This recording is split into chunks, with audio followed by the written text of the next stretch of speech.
সব প্রবাসী ধনী না, সব প্রবাসী গরিব না। কিছু কিছু প্রবাসী আছে দালালের চক্র পড়ে তাদের জিন্দেগিটা বরবাদ হয়ে গেছে।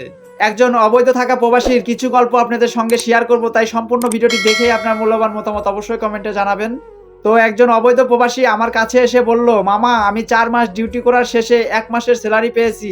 এখন এই টাকা আমি দেশে পাঠাবো না আমি নিজে খাবো? তখন আমি লোকটিকে জিজ্ঞেস করলাম, মামা আপনার বাড়ির অবস্থা কেমন? আমার কথা শুনে লোকটি হু হু করে কান্না করে দিয়েছে। লোকটি বললেন, মামা আমি তো 4 লাখ টাকা ঋণ করে প্রবাসে এসেছি, কিন্তু এখনো পর্যন্ত বাড়িতে কোনো টাকা পয়সা দিতে পারি নাই। এখন যদি এই টাকা আমি বাড়িতে না দিই তাহলে আমার বাড়িতে বউ বাচ্চার উপরে নির্যাতন করবে কিস্তিওয়ালা। কথাটি শুনে আমারই চোখে পানি এসেছে। তখন লোকটিকে আমি বললাম, মামা আপনার সব টাকা দেশে পাঠিয়ে দিন, আপনার 1 মাস খাইতে যে টাকা লাগবে সমস্ত টাকা আমি দিব।